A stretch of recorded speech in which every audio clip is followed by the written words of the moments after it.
Our daughter loves school. I can't speak for anyone else kid, but our daughter loved going to school. I mean, for her to to start skipping school and not wanting to go to school because of this whole thing that transpired was very, very hurtful for me. What really transpired was that our daughter was called slave. She was called slave number one, and in the student council, and someone else like I guess so, some student asked like why is she slave number one? And I said because like according to the teacher said because she's been with me the longest, and she was made to do things that was not really related to academics and stuff. So like why you using your student to do your errands?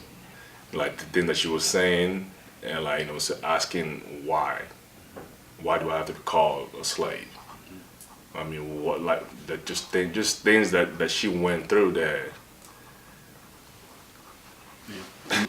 She was an honor student, straight A student, and to go from straight A's to, C's and D's, I mean, obviously there's an impact there, you know. So, and I'm sure they don't want to get into too many details into what those impacts are, but I mean, obviously they're not positive impacts, pretty negative ones.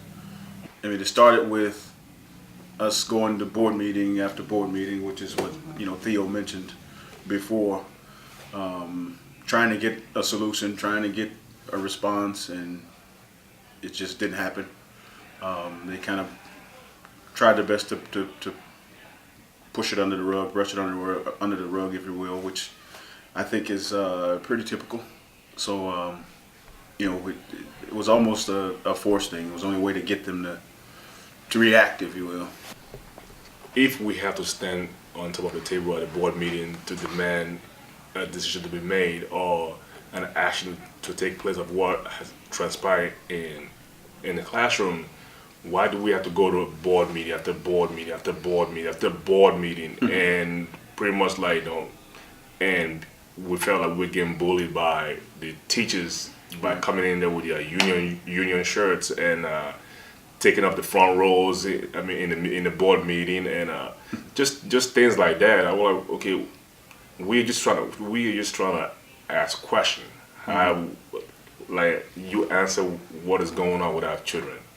This was like the last result, and sometimes like this is what it takes to get answers, to get solution and done. So don't think that this is what we wanted from the beginning. We at the front, we just want a simple apology, a simple admission of guilt. Like saying this is not right. To call children and students like names when they're supposed to be trusting you. She should have known better. Which again, like Theo said, the initial complaint was, "Hey, own up to it. Apologize." Still no apology to this day. No apology to the children, to the kids. There was, I guess, a formal apology read in one of the board meetings, but just to me, very insincere. Just kind of a, "Hey, we're sorry it happened. Move on," type of a deal. Get over it. Yeah, get over it. That's hard to do when you're talking about your children.